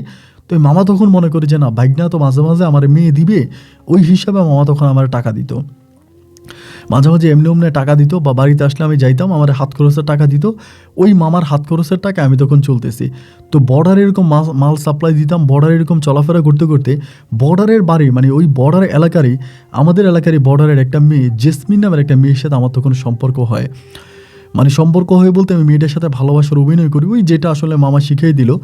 একইভাবে মেয়েটার সাথে আমি প্রেমের অভিনয় করি এবং প্রেমের অভিনয় করে আমি তখন এই মেয়েটার সাথে প্রেম ভালোবাসা করি এবং প্রেম ভালোবাসা করে মেয়েটাকে আমি একইভাবে পটাই যে আমি তোমাকে ঢাকায় নিয়ে যাব এবং ঢাকায় আমি তোমার সাথে থাকবো, তোমার সাথে আমি এটা করব ওইটা করব। বিভিন্নভাবে মেয়েটাকে আমি নিয়ে যাওয়ার জন্য চেষ্টা করি, কিন্তু কোনোভাবে এই মেয়ে আমার সাথে ঢাকা শহর যেতে রাজি হয় না। আমাকে বলে যে না, আমি যাব না। আমি বললাম চলো আমার সাথে, তুমি ঢাকাতে থাকবা। মেয়ে আমাকে বলে, কেন? আপনি আমার আব্বা আম্মার কাছে বিয়ের প্রস্তাব দেন। মানে মেয়েটি একটু পাকনা টাইপের ছিল আর কি, অনেক বড় ছিল। অ্যান্ড আপনি আমার সাথে চলে, আমি আপনার সাথে কেন পালিয়ে যাব? আপনি আমার আব্বা আম্মার কাছে বিয়ের প্রস্তাব দিলে পরেই তো আমার আব্বা আম্মা রাজি হবে, আপনার কাছে আমাকে বিয়ে দেবে, তাহলে আপনার সাথে আমার পালিয়ে যেতে হবে কেন? আমি বললাম চলো পালিয়ে যাই, ঢাকাতে আমরা পালিয়ে বিয়ে শাদী করবো, একসাথে থাকবো। না, মেয়ে আমার সাথে পালিয়ে যাবে না। এবং একটা পর্যায়ে মামারে বললাম যে মামা, মেয়ে তো আমার সাথে দেখা করতেও রাজি, কথা বলতেও রাজি, এবং সব কিছু মেয়ে আমার সাথে ঠিক আছে, কিন্তু মেয়ে আমার সাথে যাবে না। আমি যাওয়ার চেষ্টা করি বা যাওয়ার কথা বলি, মেয়ে আমার সাথে যেতে রাজি হয় না। এমন করতে করতে একটা পর্যায়ে মামা তখন আমারে বললো যে আচ্ছা ঠিক আছে, সমস্যা নাই, মেয়ে কি তোর সাথে রাতের বেলায় দেখা করতে আসে? আমি বললাম হ্যাঁ, আমার সাথে রাতের বেলায় দেখা করার জন্য আসে। তো মামা বলে তাহলে কি এরকম কোনো জায়গা আছে যে জায়গার মধ্যে মেয়েটাকে আমি ইউজ করতে পারবো বা খারাপ কাজ করতে পারবো? আমি বললাম মামা, আমি জায়গা ম্যানেজ করবো, সমস্যা নাই, জঙ্গলের ভিতর আমি জায়গা ম্যানেজ করবো, আপনি আসেন। মা বলে জায়গা কিন্তু ভালো হইতে হবে। আমি বললাম না না না, জায়গা ভালো আছে, আপনি কবে আসবেন বলেন। মা বলে তাহলে আমি শুক্রবারে আসবো। তো শুক্রবারে সকাল মানে বৃহস্পতিবারে রাতে মামা আসে, আমি শুক্রবারে সকালবেলা গিয়ে মামারে নিয়ে আসি, আইনা জায়গাটা আগে দেখাই, এবং আমি এটাতে চারপাশে আপনার খড়কুটা দিয়ে একটা ছোট ঘরের মতো করে বানাই, এবং মামারে বললাম যে মামা, এই ঘরে আমি মেয়েরা আইনা দিব, আপনি আগে থেকে থাকেন। তো বর্ডারের পাশের মেয়ে, তো ওদের তো অনেক সাহস, অনেক দুর্দান্ত সাহসী মেয়ে। আমি না ভাই বুঝতে পারিনি যে মেয়েটা এতটা সাহসী হবে। পরে আমি মামারে নিয়ে গেলাম, মামারে নিয়ে মানে রাত্র 10টার দিকে মামারে আমি ওখানে বসাই দিলাম যে মামা আপনি এখানে বসেন, যেইভাবে আপনি হালিমের সাথে করছেন এইভাবে এই মেয়েটার সাথেও করবেন, আমি মেয়েটারে নিয়ে যাব, এরপরে আপনি আমাদেরকে ধরবেন বা ধরে আপনি এটা করবেন। এই বলে আমি তখন এই মামারে ঘরের মধ্যে রাইখে এই মেয়েটারে ঘর থেকে ডাইকে আনছি, বা আমার একটা মানে সংকেত থাকে, ওই সংকেত দিলে মেয়েটা ঘর থেকে বের হয়। এবং ঘর থেকে বের হওয়ার পরে আমি তখন এই মেয়েটারে নিয়ে ওই জঙ্গলের ভিতরে ঢুকলাম, এবং জঙ্গলের ভিতরে ঢুকার পরে আমি ওরে যখন ওই জায়গায় নিয়ে যাচ্ছিলাম, এবং ওই মেয়েটা একইভাবে হালিমার মতোই বুঝছে যে আমি তার সাথে খারাপ কাজ করব, বা যেহেতু প্রেম করে ভালোবাসে খারাপ কোনো সম্পর্ক করব, এবং মেয়েটাও তখন আমার সাথে সাথে যাচ্ছিল ওই জায়গায়। এবং সেখানে যাওয়ার পরে মেয়েটা মামাকে দেখে অবাক। মামা তখন বলতেছে তোমরা এখানে কেন আসছো, আমি তোমাদের নামে বিচার দেবো এসে। আমি তখন কী করলাম, ওই মামার কাছে মেয়েটা রেখে দৌড় দিলাম, দূর দিয়ে মেয়েটা রেখে আমি চলে আসছি বলতে আমি দূরে যাই না, মানে জঙ্গলের বাইরের দিকে এসে দাঁড়াইছি। এবং কিছুক্ষণ পরে মামা তখন একটা চিৎকার দিছে জঙ্গলের ভিতর থেকে। মামা চিৎকার দেওয়ার পরেও কিন্তু আমি জঙ্গলের ভিতরে ঢুকি না, মেয়েটা তখন দৌড়ে মানে বেরিয়ে যাচ্ছে, এবং মেয়েটা দৌড়ে বেরিয়ে যাচ্ছে। আমি তখন দৌড়ে মামার কাছে গেলাম, এবং যাওয়ার পরে দেখলাম যে মামার বুকের মধ্যে মেয়েটা এত জোরে কামড় দিছে, মানে মাংস, মানে আপনি যেটা বলে যে রক্ত বেরিয়ে গেছে, মাংস নড়াচড়া করতেছে, এরকম একটা অবস্থা। আমি কি করলাম, মানে মানে শক্ত করে মামার ওই বুকের মধ্যে ধরলাম, ধরে ওখান থেকে কোনোভাবে আমি মামাকে বের করে মামার ওই বাড়ির দিকে নিয়ে গেলাম। তো মামার ওই বাড়ির দিকে নিয়ে গেলাম। বাড়িতে নিয়ে যাওয়ার পরে মামাকে আমি তখন রাতের বেলায় আপাতত ঘরে রাখলাম, রাখার পরে মামা তখন বললো যে গাছের এটা ওইটা এনে রক্ত বন্ধ করলাম। এন্ড মামা তখন আমাকে বলো দে ভাই না, তুই আর ওই এলাকাতে যাইস না, ওই বর্ডার এলাকাতে যাইস না। আমি তখন বললাম কেন মামা? মামা আমারে বলে এই মেয়েটা অনেক সাহসী একটা মেয়ে, মেয়েটা ভালো না। আর আমি না এই মেয়েকে বলে দিছি যে তোরা আমি টাকা দিছি, এবং টাকার বিনিময়ে তুই মেয়েটারে আনছিস। পরে আমি বলি মামা আপনি এটা কী করলেন? তাহলে তো মামা আপনি আমার অনেক বড় ক্ষতি করে ফেলছেন, এখন আমি তো এই বর্ডার এলাকাতে আর যেতে পারবো না, এবং আপনি যদি এটা বলে দেন। মা বলে হ্যাঁ আমি বলে দিছি, তুই আর ওইদিকে যাইস না, তুই আমাদের বাড়িতেই থাক। পরে সকাল হয়ে গেল, মামার সাথেই সকালে মামারা ডাক্তারের কাছে নিলাম, আইনা আমি মামার সেবা যত্ন করতেছি, মামার সাথে আসি। তাই আমি বললাম মামা এখন আমি কি করব, আমার তো ওইদিকে যাওয়ার কোনো সুযোগ নেই। মামা তখন আমার বলে একটা কাজ কর, তুই তো বর্ডারে অনেক দিন ধরে আসিস এবং বর্ডারে বিভিন্ন মাদক টাদক সাপ্লাই করিস, তা তুই যদি মাদকের কোনো চালান নিয়ে ঢাকায় আসতে পারিস, আমি ঢাকাতে তোর এটা বিক্রি করার ব্যবস্থা করে দিব। আমার কাছে অনেক ভালো ভালো কাস্টমার আছে, তুই ওই এলাকাতে যাইস না, ওদের সাথে ফোনে যোগাযোগ করে তুই মাল নিয়ে আয়, মাল নিয়ে ঢাকাতে চলে আয়। আমি তখন বললাম মামা ঠিক আছে, তাহলে আমি আপনার সাথে যাবো। উনি বলে না না না, তুই আমার সাথে যেতে পারবি না, আমি চলে যাই, তুই আমার বাসায় মাল নিয়ে আয়, মানে পরে আমি তোরে বিক্রি করে তুই তাদেরকে টাকা দিবি। আমি বলি মামা ওরা তো বাকিতে টাকা দিবে না, মানে বাকিতে মাল দিবে না। মামা আমার বলে না, আমি তোরে নগদ টাকা দিতে পারবো না, ওরা যদি বাকিতে মাল না দেয় তাহলে এটা ওদের বিষয়, আমি তোকে নগদ টাকা দিব না, এবং তুই যদি পারিস এমনি মাল নিয়ে আয়। পরে আমাদের একজন বড় ভাই ছিল, কালু ভাই নামে পরিচিত, উনি আবার মাল টাল এগুলো মানে এই ধরনের ব্যবসা উনি করতো। পরে কালু ভাইরে বললাম ভাই আমার কয়টা মাল দেন, আমি বিক্রি করে এনে আপনারা টাকা দিব। তো উনি আমার বলে যে না, নেশা করে গেছে, মাল বেচি না। আমি বললাম কালু ভাই আপনি আমার বিশ্বাস করেন ভাই, আমি আপনার মাল খাবো না, আমি মাল বিক্রি করে আপনারা টাকা দিব। এমনভাবে ওনারে বুঝাইলাম, বোঝানোর পর উনি তখন রাজি হল আমাকে মাল দেওয়ার জন্য। প্রথম লটে আমার অল্প কিছু মাল দিলাম, এই মালগুলো ঢাকায় নিয়ে গেছি, মামার বাসায় নিয়ে গেছে, এবং মামার বাসায় নিয়ে যাওয়ার 2 দিনের মাথায় মালগুলো বিক্রি হয়ে গেছে, এবং আমার অনেক টাকা লাভ হয়েছে। অ্যান্ড লাভের পরিমাণ দেখে মামা তখন আমারে বলল তাহলে আমি তোরে পুঁজি দেবো, এবার তুই ব্যবসাটা কর, ভালো করে কর। এবার মামা আমারে মোটামুটি কিছু টাকা পুঁজি দিল, দেওয়ার পরে আমি তখন রংপুরে বর্ডার থেকে মাল নিয়ে যাইতাম, বিভিন্ন বাসে করে, লোকাল বাসে করে, এমনি অমনে মাল নিয়ে যাইতাম, এবং মাল নিয়ে আমি তখন ঢাকা শহরে মাল সাপ্লাই দিতাম। ইনকাম হইতো ভাই, অনেক টাকা ইনকাম হতো, কিন্তু বড় কথা হচ্ছে ওই ইনকামের টাকা না থাকতো না, মানে মামার সাথে মাল টাল খাইতাম, মামার সাথে ঘুরতাম ফিরতাম, আমার মামার সাথে এই টাকা শেষ হয়ে যাইতো। ওই টাকা থাকতো না। এইভাবে বেশ কয়েকদিন ধরে আমি মালের সাপ্লাই করি। তখন মামা বিভিন্ন হোটেলে যেত, এখানে ওখানে করতো। মামার মানে বিয়ে করছে, ওনার বউ চলে গেছে। ওনার মেয়ে নিয়ে, ওনার 2টা মেয়ে সন্তান, 2টা মেয়ে নিয়ে বউ চলে যায়। এরপরে মামাও নেশার জগতে ঢুকে যায় এবং নারীর প্রতি আকৃষ্ট হয়ে যায়। এবং মামি কেন চলে যায় ওইটাও কিন্তু আমি জানি না। এই যে আমি এত কাজ করতেছি, ঢাকায় চলে আসছি বা এত অকারেন্স করছি, ওই আসলাম শেখ যে আমাকে বাড়ি থেকে বের করে দিয়েছে অতটুকুই। এরপরে উনি কিন্তু আমার আর কোনোদিন বাড়িতে নিয়ে যায়নি। এরপরে মামার সাথে থাকতাম, মাল সাপ্লাই করতাম, মাল ডেলিভারি করতাম। এইভাবে চলতে চলতে একটা পর্যায়ে মামা একদিন আমারে বলতেছে যে, আচ্ছা রোপণ, তোর কি কোনো সময় তোর মায়ের কথা বা তোর পরিবারের কথা মনে হয় না? উনি আমাকে নিজে বলে। আমি তখন বললাম, আমার পরিবারের কথা মনে হবে কেন? আসলাম শেখই তো আমার বাবা, আমি তো এই পরিবারেরই সন্তান। মামা আমারে বলে যে, দেখ ভাগিনা, তোরে দেখলে আমার খুব মায়া লাগে এবং তুই মানুষটা দেখতে শুনতে অনেকটা ভালো। তুই আসলে যারে বাবা করে ডাকতেছিস আসলাম শেখ কিন্তু তোর বাবা, বাট বাবা হইলেও না, একটু অন্যরকম বাবা। মানে তুই একটা জারদ সন্তান, বাস্টার্ড যাদেরকে বলে এরকম। আমি, মামা এটা আপনি কী বলেন, আমি জারদ সন্তান?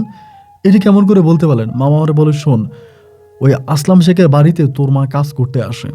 আমি মামার মুখে এই কথাগুলো প্রথম জানতে পারি।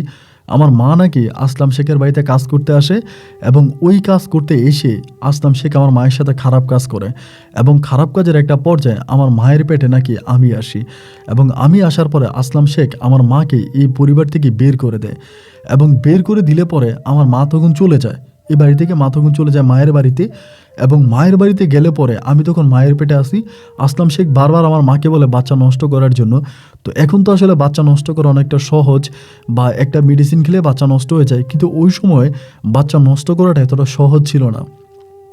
এত মেডিসিন ছিল না বা এতভাবে বাচ্চা চাইলেও নষ্ট করা যাইতো না।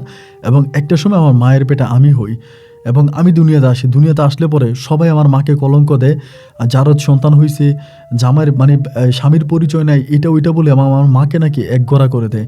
শুধু একগড়াই করে না, আমার মাকে নাকি গ্রাম থেকে বের করে দেয়। এবং আমার আম্মা তখন আসলাম শেখকে নাকি বলে, এটা তোমার সন্তান, আমি মানুষের কাছে বলে দিব। আসলাম শেখ তখন করে কি, আমার আম্মাকে বলে, তুই কারো কাছে বলিস না, আমি তোর ভরণ পোষণের খরচ দিব, তুই কারো কাছে বলিস না। এরপরে ওই আসলাম শেখ নাকি আমার মাকে আমাদের ওই মানে মোটামুটি শহরের ওইদিকে আমার মাকে একটা বাসা ভাড়া করে দেয় এবং বাসা ভাড়া করে দিলে পরে ওই আমি যখন দুনিয়াতে আসি আমার মা আমার সেবা যত্ন করে। আমার মা নাকি তখনও বিভিন্ন বাসায় বাসায় কাজ করতো। এমন করতে করতে আমি মোটামুটি একটু বড় হবার পরে একটা সময় আসলাম শেখ নাকি আমার মাকে বলে, আমি তোর ছেলেরে নিয়ে যাই এবং আমি তো তোর সাথে সংসার করতে পারবো না, এটা তো সম্ভব না, তুই আমার বাড়িতে কাজের মহিলা ছিলি। আমার আম্মারে কিছু টাকা দিয়ে নাকি আসলাম শেখ আমাকে সম্পূর্ণভাবে তার পরিবারে নিয়ে আসে এবং তার পরিবারে এনে নাকি সে তার সন্তানাদিদেরকে বলে যে এই ছেলেটাকে আমি পালক আনছি, ছেলেটার বাবা নাই মা নাই, পালক নিয়ে আসছি। এবং ওই আসলাম শেখের বাড়িতে আমি তখন নাকি বড় হই। আর আসলাম শেখকে আমি বাবা করে ডাকি, তার বউকে আমি মা বলে ডাকি। এমন করেই ছোটোবেলা থেকে আসলাম শেখের পরিবারে আমি বড় হই। আমি তখন মামারে জিজ্ঞেস করলাম, মামা আমি তো নেশা করি এবং আমি তো মানুষ ভালো না, আমি তো নষ্ট একটা ছেলে, কিন্তু তারপরেও আজকে আপনার মুখে আমার মায়ের গল্প শুনে না আমার মনটা কেমন জানি মামা ভরে গেল। মনের অজান্তে আমার চোখে জল এসে গেল। আচ্ছা মামা, আমি কি আমার মায়ের কোনো সন্ধান পেতে পারি? আমার মা কোথায় আছে? উনি আমাকে বলে, তোর মা কোথায় আছে এটা আমি জানি না, তবে তোর মায়ের ঠিকানা আমার জানা আছে। তোর মায়ের ঠিকানা আমার জানা আছে। তোর মা ওই গ্রামে, একটা গ্রামের নাম বলে এবং আমার নানার নাম বলে এবং গ্রামের নাম নানার নাম বলার পরে ওই সময় কিন্তু আমার কাছে মোটামুটি টাকা আছে, যেহেতু আমি মাদক সাপ্লাই করি, রংপুর থেকে ঢাকায় নিতেছে মাদক সাপ্লাই করতেছি, মোটামুটি টাকা আছে। আমি তখন করলাম কি, আমার মায়ের সন্ধানের জন্য ওই রংপুরে আমি আবারও গেলাম এবং ওই ঠিকানা অনুসারে আমি ওই বাড়িতে গেলাম। যাওয়ার পরে জানতে পারি আমার নানা নানি দুজনেই মারা গেছে, আমার মামারা আছে, কিন্তু আমার মা সবার বড়।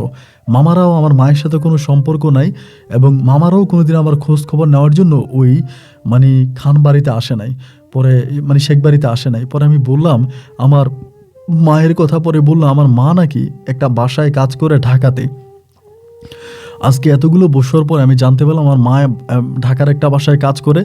আমি তখন ওই মায়ের কাজের বাসার ঠিকানাটা নিলাম এবং ঠিকানা নেওয়ার পরে মা যে বাসায় কাজ করতো আমি ওই বাসার সামনে একদিন দাঁড়িয়ে আছি। দাঁড়িয়ে থাকা অবস্থায় আমি হঠাৎ করে দারোয়ানের কাছে গিয়ে দারোয়ানের সাথে কথাবার্তা বললাম এবং বললাম পরে দারোয়ান বলল যে হ্যাঁ, মহিলাটার নাম বললাম, সুফিয়া ছিল নাম। তো বলে হ্যাঁ, সাফিয়া ছিল নাম। তো বলে সাফিয়া মহিলা এখানে এবার এই বাসায় কাজ করে, আর ঠিক আছে তোমার সাথে দেখা করাই দিব। পরে এই প্রথম আমি বিকেল আনুমানিক 4:30টার দিকে আমার মাকে সর্বপ্রথম আমি দেখতে পাই এবং মায়ের মুখের দিকে তাকিয়েই না আমার চোখ দুটো জলে ভরে গেল। আমি খারাপ ছেলে, নেশা করা ছাড়া 1 মিনিটও থাকতে পারি না। এরপরও না মায়ের মুখের দিকে তাকিয়ে মনের অজান্তে আমার চোখ দুটো জলে ভিজে গেল। মামার মুখে তো শুনেছিলাম আমার মা খারাপ টাইপের একটা মহিলা। আমার মা বিয়ে ছাড়াই আসলাম শেখের সাথে খারাপ কাজ করেছে, আমাকে জন্ম দিয়েছে এবং একটা সময় আসলাম শেখের কাছে আমাকে দিয়ে আমার মা রাজধানী শহর ঢাকাতে চলে আসে। মায়ের কাছে যাওয়ার পরে না মা না তার সন্তানকে চিনতে ভুল করে নাই। আমাকে দেখা মাত্রই মা কান্না করে দিল। আমি বললাম, তুমি আমাকে চিনতে পারছো? আমাকে বুকে জড়ায় ধরে বলে, মা হয়ে তার সন্তানকে চিনতে পারবো না? আমি তখন বললাম, মা, ও মা, তুমি আমাকে জন্ম দিলা, কিন্তু জন্ম দেওয়ার পরে আমাকে কেন আসলাম শেখের বাড়িতে দিয়ে আসলা? মা আমাকে বলে, এখানে এত কথা বলার সময় নেই, তুই আমার সাথে চল। মা তখন আমাকে এই বিল্ডিংয়ের পাশের একটা বিল্ডিংয়ের নিচতলায় নিয়ে গেল। ওইখানে আর একটা বুড়িমা আছে, ওই বুড়িমার ঘরে নিয়ে গেল এবং সেই ঘরে নিয়ে যাওয়ার পরে মা আমারে বলে, তুই কোথায় পালাই গেছিলি? আমি তখন বললাম, আমি কোথায় পালাই গেছি এটা তুমি কি করে জানো? মা আমারে বলে, আমি তো এরকম কোনো সন্তান জন্ম দিই নাই যে কিনা 13 থেকে 14 বছরের একটা মেয়েরই নিয়ে রাস্তার মধ্যে ছেড়ে দিবি, এরকম সন্তান তো আমি জন্ম দিই নাই। তুই এই কাজটা কেন করলি? মানে আমি অবাক হয়ে গেলাম যে আমি আসলাম শেখের বাড়িতে কখন কি করছি না করছি আমার মা না সব কিছুই জানতো এবং দূর থেকে মা আমার খোঁজ খবর নিত। কখনো আমার কাছে যাইতো না, আমার সামনে যাইতো না। আমি তখন বললাম, তুমি সব কিছু জানতা? মা আমাকে বলে, হ্যাঁ, আমি সব কিছু জানতাম এবং তোরে যে আসলাম শেখে মাইরা বাড়ি থেকে বের করে দিছে আমি সেটাও জানি। আমি মনে মনে তোর অনেক সন্ধান করতেছিলাম, তোকে খোঁজ করতেছিলাম। তুই হয়তো আমাকে চিনবি না, আমি মাঝে মাঝে বোরকা পরে আসলাম শেখের বাড়িতে গিয়া তোরে দেখে আসতাম। আমি বললাম, মা গো, আসলাম শেখের সাথে যে তোমার বিয়ে হয়েছে, কোনো কাবিন হয় নাই? মা বলে, না রে বাবা, আমার কোনো কাবিন হয় নাই। আমি ওই বাড়িতে কাজ করতাম আর কাজ করার সুবাদে আসলাম শেখের সাথে আমার সম্পর্ক হয়। কিন্তু তুই এই কথাগুলো জানিস কেমন করে? আমি যে তোর মা। আমি তখন বললাম, আসলাম শেখের শালাটার নাম বলি যে উনি আমাকে এগুলো বলে দেয়। আমার মা বলে, ওই লোকটা কিন্তু ভালো না, ওই লোকটা আসলাম শেখের চেয়েও খারাপ, ওর সাথে তুই মিশিস না। আমি বললাম, না মা, আমি ওনার সাথে মিশবো না। কিন্তু মা, আমার দুঃখ হলো এইটা, আজকে এতগুলো বছর পরে আমি তোমাকে নিজে খুঁজে বের করলাম, তুমি একটাবার আমাকে খোঁজ করার চেষ্টা করলে না? আমি তো তোমারই সন্তান। তোমার কি আমার কথা একটাবার মনে হয় নাই, ইচ্ছে করে নাই তোমার এই সন্তানটাকে বুকে একটাবার জড়িয়ে ধরতে? আমার মা তখন আমাকে বলে, না রে বাবা, আমার ভালো লাগে নাই। তুই তো আসলাম শেখের বাড়িতে ভালোই আছিস, ওখানে খাচ্ছিস দাচ্ছিস, ভালোই আছিস। আমি একটা বাসায় কাজ করি, আমি কোনো বেতন পাই না, ওদের বাসায় থাকে, ওদের বাসায় খাই এবং বহু বছর ধরে তারাই আমাকে রাখে। আমি রোগে সুগে ভুগতেছি, আমার শারীরিক অবস্থা ভালো না। আমার একটা অনেক বড় ধরনের অপারেশন হয়, ওই অপারেশনে লক্ষ লক্ষ টাকা যায়, তারাই টাকা দিয়ে আমাকে চিকিৎসা করায়। যার জন্য তাদের কাছে আমি কখনো বেতন চাই না। ওরা যেহেতু আমাকে নতুন জীবন দিয়েছে, আমি ওদের বাসায় কাজ করে ওখানেই থেকে গেছি। ওই দিন মাকে জড়িয়ে ধরে আমি শপথ করলাম আমি ভালো হয়ে যাব, আমি আর খারাপ কাজ করব না। এরপরে আমি আবার পুনরায় মামার কাছে আসি। এসে আমি মামারে বললাম, মামা, আমি আর মাদকের সাপ্লাইটা করব না। মামা আমারে বলে, কেন, তোর হঠাৎ করে এমন কি হলো, যদি মাদক সাপ্লাই করা ছেড়ে দিবি? আমি বললাম, না মামা, আমার আর মাদক সাপ্লাই করতে ভালো লাগে না, আমি মাদকের ওই সাপ্লাইটা বন্ধ করে দিব। মাদকের সাপ্লাইটা বন্ধ করে দিলাম এবং মাদকের সাপ্লাইটা বন্ধ করে দিয়ে পরে আমি তখন আমার মায়ের সাথে থাকতে শুরু করলাম বলতে আমার মা যেই বুড়িমার ঘরে যেত, ওই বুড়িমার ঘরে আমি থাকতাম। মা আসতো, আমার সাথে দেখা করতো, কথা বলতো। এরকম করে করে আমি প্রায় 3 মাসের মতো মায়ের সাথে ওখানে থাকি। 3 মাস পরে আমার মা একদিন তৃষা নামের একটা মেয়েরে আমার কাছে নিয়ে আসে। ওই মেয়েটাও সম্ভবত কোথাও না কোথাও কাজ করে, কিন্তু গরিবের মেয়ে। তৃষা নামের একটা মেয়েরে আনার পরে আমার মা আমারে বলে, এই মেয়েটাকে তোর কেমন লাগে? আমি তখন বললাম, মেয়ে তো ভালোই, দেখতে শুনতে ভালো, সুন্দর আছে, আসলেই কিন্তু সুন্দরী। আমার মা আমারে বলে, আমি এই মেয়েটাকে তোকে বিয়ে করাবো। তো আমি তখন হাসলাম যে আমি বিয়ে করব? আসলে আমার জীবনে বিয়ে নামক শব্দটা কখনো আসলে আমি চিন্তাও করতে পারি নাই। মা আমারে বলে, আমি এই মেয়েটাকে তোকে বিয়ে করাবো, তুই কি এই মেয়েটাকে বিয়ে করবি?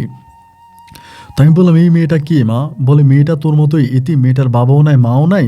মেয়েটার ছোটোবেলা থেকে আমিই দেখাশোনা করতাম, আমি তারে রাখতাম, মাঝে মাঝে আমার কাছে আসতো, একটা বাসায় কাজ করে। এখন তুই যদি বলস আমি এই মেয়েটাকে তোর কাছে বিয়ে দিব। আমি তখন বললাম, মা, আমার তো বিয়ে করার ইচ্ছা নাই, ঠিক আছে, তারপরেও যদি তুমি দাও আমি বিয়ে করব। এরপরে মা কী করলো, ছোটোখাটো করে 2-4 জন মানুষ ডেকে ওই তৃষা নামের মেয়েটার সাথে আমাকে বিয়ে করাই দিল। এই মেয়েটার সাথে না আমার কোনো প্রেমের সম্পর্ক ছিল, না কোনো ভালো লাগা বা ভালোবাসার সম্পর্ক ছিল। তো বিয়ে হবার পরে একটা ঘরের মধ্যে আমি ভাড়া থাকতাম, আমার মাও থাকতো, তৃষাও থাকতো, আমিও থাকতাম। এরকম করে মাঝে মাঝে মা আসতো, মা তো মানে সবসময় থাকতো না, মাঝে মাঝে আসতো, আমাদের সাথে থাকতো, আবার মা চলে যেত। এমন করতে করতে কিছুদিন পরেই না মা অনেক কষ্ট করতো, মানে আমার তখন ইচ্ছে হতো যে আমি কিডনি বিক্রি করে আমার মায়ের জন্য কিছু করি, কিন্তু ভাই মানে নেশা আমাকে এমনভাবে ধরে বসে, আমি নেশা মানে করতে পারি না দেখে আমি জাস্ট পাগল হয়ে গেছিলাম, মানে পুরো পাগল হয়ে গেছিলাম, নেশার টাকা ম্যানেজ করতে পারি না, মানে নেশা করার জন্য এতটাই পাগল হয়ে গেছিলাম যে আমি বলে বুঝাতে পারবো না, আমার কন্ডিশন ঠিক এতটাই খারাপ হয়ে গেছিলো। একটা পর্যায়ে আমার মা তখন আমার একদিন বলল যে তুই যে এভাবে আসলাম শেখের বাড়ি থেকে চলে আসলি, তা আসলাম শেখের তো তুই ন্যায্য সন্তান, তুই তো আসলাম শেখের ছেলে, তুই তো আসলাম শেখের কাছে জমি পাবি, জায়গা পাবি, তা তুই এগুলো তুই দখল করতেছিস না কেন? আমি তখন বললাম আসলাম শেখ কি আমার এগুলো দিবে? আমার মা তখন বলে তুই যেমনি পারিস তোর বউরে নিয়ে তুই গ্রামের দিকে যা, রংপুরের দিকে যা, প্রয়োজনে আসলাম শেখের বাড়িতে না যা, বাড়ির আশেপাশে তুই কোথাও থাক এবং আস্তে আস্তে করে আসলাম শেখের বাড়িতে ঢোকার জন্য চেষ্টা কর, যেহেতু আসলাম শেখ তোর বাবা। এই কথা মা যখন আমাকে বলে আমি তখন কী করলাম, আস্তে আস্তে করে আসলাম শেখের বাড়ির পাশে একটা ঘর ভাড়া করলাম, একটা ঘর ভাড়া করে মায়ের কথা মতো, এবং মা আমাকে কিছু টাকা দেয়, সেই টাকা দিয়ে আমি তখন ওই বাড়িতে গেলাম এবং যাওয়ার পরে আমার বউকে নিয়ে একদিন আমি মানে আমার বাবা আসলাম শেখের বাড়িতে গিয়ে উঠলাম। উনি তো আমাকে কোনো বাড়িতে জায়গা দিবে না, আমার মা আমাকে শিখিয়ে দিল, মার সাথে আমার ফোনে কথা হইতো তো, মা আমাকে শিখিয়ে দিল যে তুই এমনি এমনি যাবি। আমি আমার বউ নিয়ে গেলাম এবং গেলাম পরে আমার বউ তখন আসলাম শেখের পা ধরে সালাম করলো, আর আমার মা আমার বউকে শিখিয়ে দিছে যে কেমনে কেমনে আসলাম শেখের মন জয় করতে হয়। পরে সালাম করার পরে আসলাম শেখ তখন আমারে বলতেছে তুই বিয়ে করছিস, তা ঠিক আছে ভালো হয়ে যদি যাস তাহলে আমার বাড়িতে থাক। এরপরে আমি এবং আমার বউ আসলাম শেখের বাড়িতে আবার পুনরায় থাকতে শুরু করি। ওনার তো অনেক বড় একটা বাড়ি, মানে বিশাল একটা বাড়ি, বাড়ির এক কোণে আমাদেরকে একটা ঘর তুলে দেয়, ওই ঘরে আমি থাকি, আমার বউ থাকে এবং আসলাম শেখ আমাদের ঘরে আসে যায়। আসলাম শেখের বাড়িতে আমার বউ চাকরানির মতো কাজ করে, আমার বউ আসলাম শেখের বাড়িতে চাকরানির মতো কাজ করে এবং আমার মায়ের কন্ডিশন তখন অনেক খারাপ, মা আগের মতো করে কাজ করতে পারে না এবং আমি যেখানে থাকি এখানে আমার মা আসতেও পারে না, মানে এই বাড়িতে তো মা আসবে না, আসলাম শেখ আমার মাকে আসতে দিবে না। এবং ঢাকা শহরে যে বাসায় আমার মা কাজ করতো, আমার মায়ের শারীরিক অসুস্থতার কারণে আমার মা ওই আসলাম শেখের বাড়িতে আর কাজ করতে পারে না, মানে সরি ওই বাসায় আর কাজ করতে পারে না। আমার মা ওই যে বুড়ি একটা ছিল বুড়ির সাথে থাকতেছে এবং আমার বলতে খুব খারাপ লাগতেছে, আমার মা এই বয়সে এসে ভিক্ষা করার মতো একটা আশ্রয় নিচ্ছে, আমার মা ভিক্ষা করে এমন একটা অবস্থা। আমি তখন মায়েরে বারবার বলি যে আমি ঢাকায় চলে আসি, ঢাকায় চলে আসি বা কিছু একটা করি, মা আমাকে মনে হয় ঢাকার থাকা দরকার নাই, তুই আসলাম শেখের বাড়িতে থাক, ওখানে থেকে দেখ তুই আসলাম শেখের কাছ থেকে কোনো কিছু বের করতে পারোস কি না, বা ওর কাছ থেকে কোনো টাকা পয়সা বের করা যায় কি না। এরকম করে করে তখন আমি এই বাড়ির মধ্যেই থাকতেছি, এই ঘরের মধ্যেই থাকতেছি বা এইরকম অবস্থার মধ্যে, এবং এইভাবে থাকতে থাকতে আমার যে মামা ছিল ওই মামা কিন্তু আসে, মানে আমাদের বাসায় আসে বা এসে আমাদের বাসায় থাকে এমনি অমনে। মামা কিন্তু আমার তৃষারে পছন্দ করে, মামা একদিন বলে যে তুই যদি তৃষারে আমার কাছে দেস, মানে তৃষারে আমার কাছে দিয়ে দেস তাহলে আমি তোর অনেক টাকা দিব, ওইটা বলে। আমি তখন মামার কোনো কথাই শুনি না বা মামার কোনো কথার মূল্যায়ন করি না। এরকম করে সময়গুলো কাটতে কাটতে একটা পর্যায়ে মামা তখন আমার একটা প্রেশার দিল, আমারে বলল যে তুই তৃষারে আমার কাছে দিয়ে দে, এবং তৃষারে যদি তুই আমার কাছে দিয়ে দেস তাইলে আমি তোর একটা মানে মানে ওই সময় আমাকে এরকম একটা অফার করে যে আমি তোকে বিদেশে পাঠাবো। ওই সময় কিন্তু বিদেশে খুব কম মানুষ যাইতো, মানে অত মানুষ বিদেশে যাইতো না, এবং বিদেশে গেলে মানুষ অনেক টাকা ইনকাম করতে পারতো। ওই সময় যারাই বিদেশে যেত সবাই অনেক টাকা ইনকাম করে। মামা আমারে বলে যে তোর যত লক্ষ টাকা খরচ হোক আমি তোকে বিদেশে পাঠাই দিব, তুই বিদেশে চলে যা এবং বিনিময় তুই তৃষারে আমার কাছে দিয়ে যা। মামা এটা বলতেছে। আমি তখন বললাম যে মামা তৃষা তো আপনার কাছে যাবে না, বা তৃষা তো আমারে ভালোবাসে, আমারে ও বিয়ে করছে, ও তো আপনার সাথে থাকবে না, তৃষা তো অন্য মেয়েগুলার মতো না। মামা তখন একদিন আমারে বলতেছে যে তুই যদি তৃষারে আমার কাছে দিতে পারিস আমি তোরা কাতার পাঠিয়ে দিব। পরে আমি চিন্তা করলাম, মানে আমার তো নারীদের প্রতি আগ থেকে লোভ ছিল না বা কোনো মেয়ের প্রতি কোনো আকর্ষণ নেই। হঠাৎ করে আমার কাছে মনে হলো যে আমার মা ঢাকাতে ভিক্ষা করে এবং আমিও আগের মতো আমিও তেমন কোনো কাজকাম করতে পারি না, এবং আমিও একজন নেশা করা একটা ছেলে, মানে কোনো কাজ করতে পারি না। আমার ভিতরে নেশা করতে করতে আমার ভিতরে হঠাৎ নেশা ছেড়ে দেওয়ার পরে এমন একটা অবস্থা হয়েছে যে আমি দাঁড়ায় থাকলে এরকম ধরফর করে কাঁপতে থাকি, কোনো কাজ আমি করতে পারি না, আমিও এক ধরনের অসুস্থ। একটা পর্যায়ে আমি চিন্তা করলাম মামা যদি আমাকে বিদেশ পাঠিয়ে দেয় তাহলে আমি বিদেশ গিয়ে অনেক টাকা ইনকাম করব, এবং অনেক টাকা ইনকাম করে আমি একটা ছোট্ট ঘর বানাবো, কোথাও জায়গা কিনবো, ঘর বানাবো, এবং সেই ঘরটা বানিয়ে আমার মাকে নিয়ে আমি বাকি জীবন একটা ছোট্ট ঘরের মধ্যে কাটিয়ে দিব। এরপরে কাউকে বিয়ে করলাম বা না করলাম এতে আমার কিছু যে আসে না, কিন্তু মামার সাথে আমি আমার মামার কাছে তৃষারে দিয়ে দিব। যেহেতু এর আগে আমি অনেক মেয়েকে আমার মামাকে দিছি বা অনেক মেয়ের সাথে আমার মামার সম্পর্ক করাই দিছি, তো এবার আমি মামার কাছে এই মেয়েটাকে দিয়ে দেবো। দিয়ে দিলে মামা আমাকে যে টাকা দিবে সেই টাকা দিয়ে আমি তখন চলে যাব। তা বিভিন্নভাবে আমি তখন এই তৃষারে আমার মামার কাছে দেওয়ার জন্য চেষ্টা করি, কিন্তু কোনোভাবেই মামা তৃষার কাছে যাওয়ার জন্য রাজি হয় না। এবং একটা পর্যায়ে আমি বুঝতে পারলাম যে তৃষা অনেক হার্ড হয়ে গেছে, অনেক কঠিন হয়ে গেছে, এবং এরপরে যদি আমি ওকে প্রেশার দিই মামার সাথে কথা বলার জন্য, মামার কাছে যাওয়ার জন্য, তৃষা সম্ভবত আমাকে ছেড়ে চলে যাবে আমার মায়ের কাছে, অথবা ও আমার মায়ের কাছে বিচার দিবে। একটা পর্যায়ে আমার কাছে ওই বর্ডার এরিয়াতে একজন ভালো তান্ত্রিকের সাথে পরিচয় ছিল, একটা মহিলা তান্ত্রিক, যে তান্ত্রিক দ্বারা আমি অনেক সময় অনেক মেয়েকে তাবিজ করার চেষ্টা করি বা অনেক মেয়েকে বশে আনার জন্য চেষ্টা করি। আমি তখন আমার মামারে বললাম যে মামা, আমি ওই মহিলাটার সাথে বা এই মেয়েটার সাথে, এই মহিলাটার সাথে আমি কথা বলে আমার বউকে আমি তাবিজ করব, এবং তাবিজ করে আমার বউয়ের সাথে আমি আপনাকে বিয়ে পড়াই দিব বা আপনার কাছে দিয়ে দিব। এরপরে কি আপনি আমাকে বিদেশে যাওয়ার টাকাটা দিবেন? ইতিমধ্যে কিন্তু মামা আমাকে পাসপোর্ট করায়, আমাকে পাসপোর্ট করার টাকাতে আমি কিন্তু পাসপোর্ট করে ফেলি। এরপরে মামা তখন আমাকে এমন একটা কথা বলে ভাই, যেটা শোনার পরে আমার চোখের পানি চলে আসলো। আমি পৃথিবীতে খারাপ মানুষের গল্প শুনেছি, মানুষ খারাপ হয়, আমি নিজেও একটা নষ্ট ছেলে, কিন্তু এর চেয়েও বড় নষ্ট যে আমার বাবা, আমি সেদিন জানতে পারি।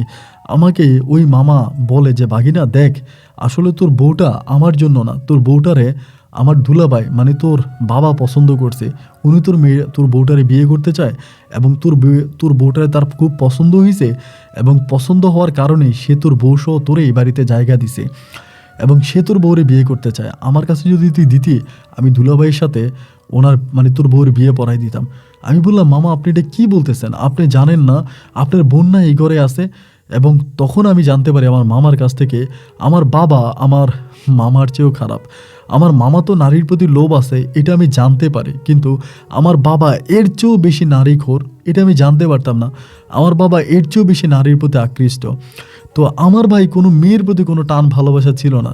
আমার বাবা নিয়ে যাক বা আমার মামা নিয়ে যাক, কে নিয়ে যাক, এইটা আমার জানার বিষয় না। এবং আমি বললাম যে যেই নিয়ে যাক, শুধু আমাকে বিদেশ পার করে দিতে পারলেই হবে।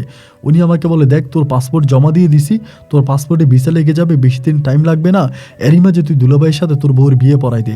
দুলাভাই শেষ বয়সে তোর বউর সাথে কাটাইতে চায় বা থাকতে চায়, উনি তোর বউরে আলাদা রাখবে, গ্রামেও রাখবে না, শহরে ভাড়া করে রাখবে, ওখানে তোর বউর সাথে থাকবে। তো তৃষা তো রাজি হবে না, সহজে তৃষা রাজি হবে না, তৃষা এই কাজ কখনোই করবে না। এবং একটা পর্যায়ে আমার বাবার নাম উনি দেয়, কাগজের মধ্যে লিখে দেয়, সব কিছু লিখে দেওয়ার পরে আমার বাবার শরীরের যে কোনো একটা জিনিস আমাকে দেয়, এবং আমি আমার বউয়ের শরীরের যে কোনো একটা জিনিস নিয়ে ওই মহিলার কাছে যাই। 15,000 টাকা কন্ট্রাক্ট ওই মহিলার সাথে, এবং 15,000 টাকা কন্ট্রাক্টে আমি তখন ওই মহিলার কাছ থেকে একটা তাবিজ আনি। তাবিজটা এনে আমি এই তাবিজটা তৃষাকে পরাই দিই। আমি তৃষাকে বলি, আমাদের সন্তানাদি হয় না, আমাদের সন্তানের দরকার, একজন মানে তান্ত্রিকের কাছ থেকে তাবিজটা আনছি, তাবিজটা বললে তোমার সন্তান হবে।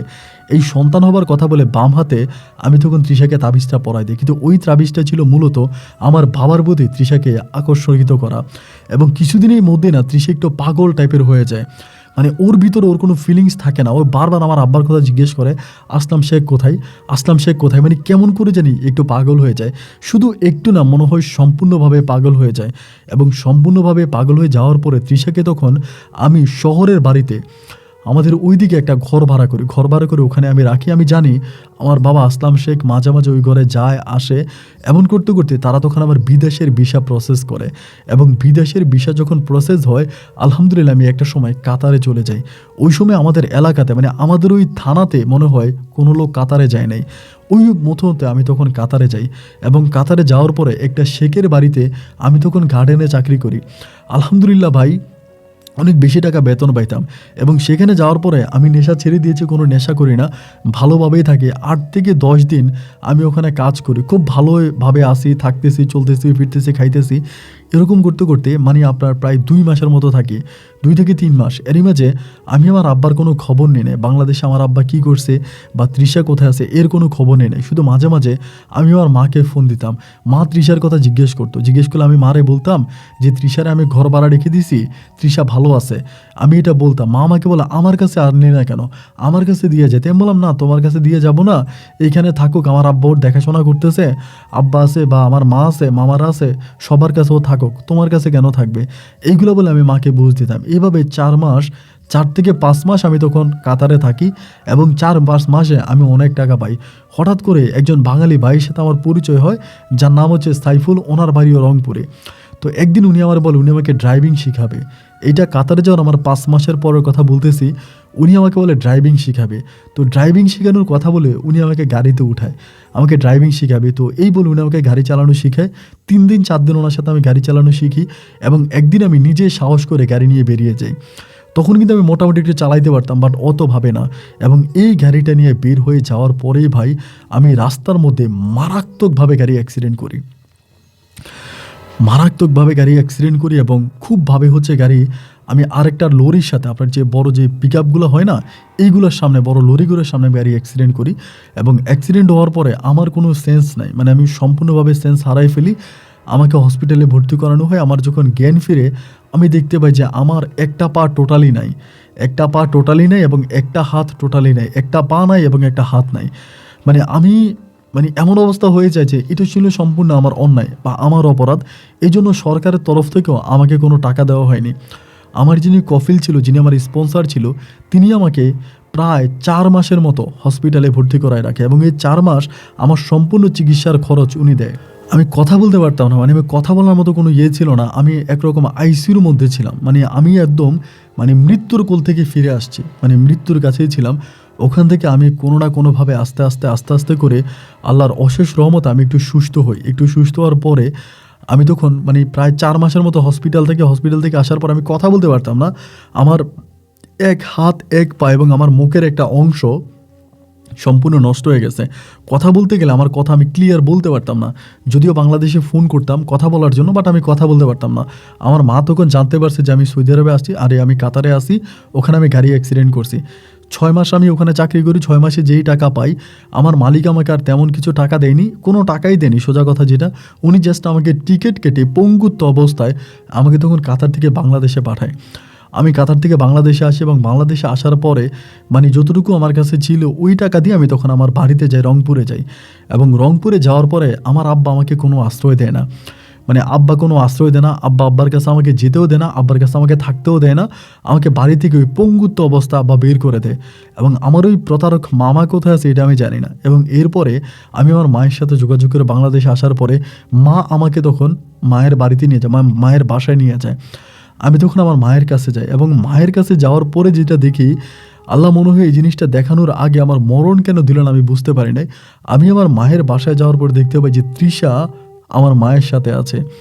শুধু আমার মায়ের সাথে নাই, আমার মায়ের ওষুধ বড়ি থেকে শুরু করে আমার মায়ের সব কিছু তৃষা বহন করে এবং তৃষা আমার মাকে খাওয়া দাওয়া করে। তৃষা একটা গার্মেন্টসে চাকরি করে এবং গার্মেন্টসে চাকরি করে তৃষা আমার মায়ের দেখাশোনা করে।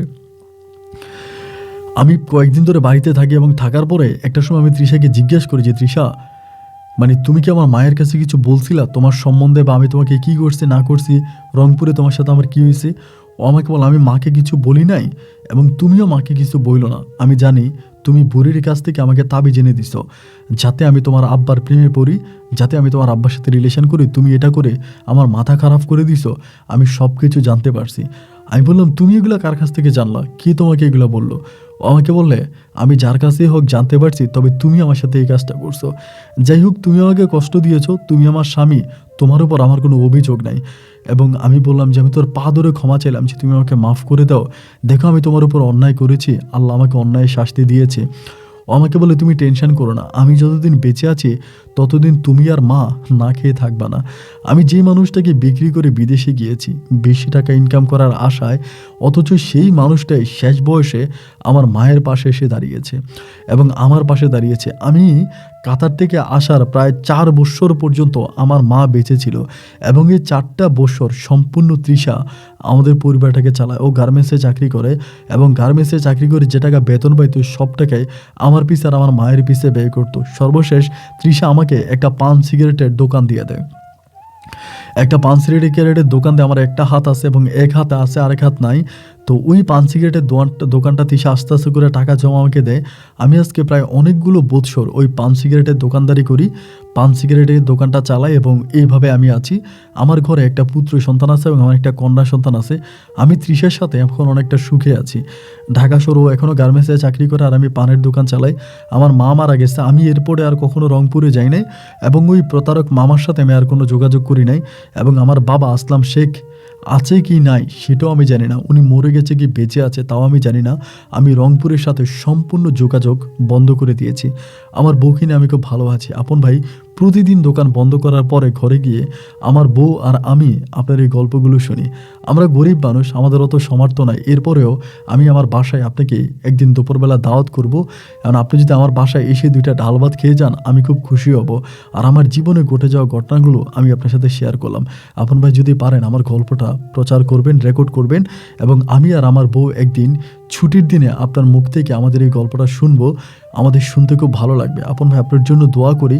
আমি জানি হয়তো আল্লাহ আমার দোয়া কবুল করবে না, তবে জীবনে যদি আমি বিন্দু পরিমাণের কোনো ভালো কাজ করে থাকি, সে ভালো কাজের উসিলে আমি দোয়া করি আল্লাহ যেন আপনাকে সুস্থ রাখে। ভালো থাকবেন। আসসালামু আলাইকুম।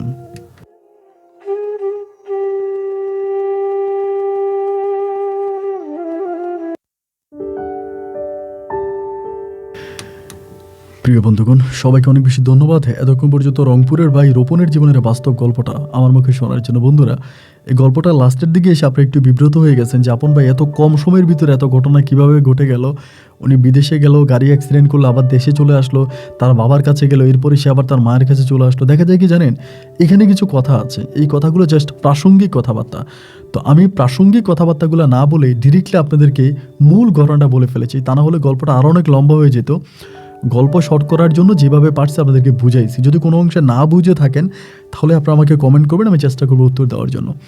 কিন্তু রোপণ যেটা করেছে পৃথিবীতে, ও আমাকে বলে যে আমি যদি জীবনে কোনো দিন বিন্দু মাত্র কোনো ভালো কাজ করে থাকি তো সে ভালো কাজের উসিলায় যেন আল্লাহ আমাকে সুস্থ রাখে, আমার কথা বললো বা ভালো রাখে। কিন্তু যাই হোক, আমি তো আসলে জানি না, বাট ওনার গল্প শোনার পরে আমি কোনো অংশে দেখি নাই যে শুরু থেকে এই পর্যন্ত এই লোকটা বিন্দু মাত্র কোনো ভালো কাজ করেছে।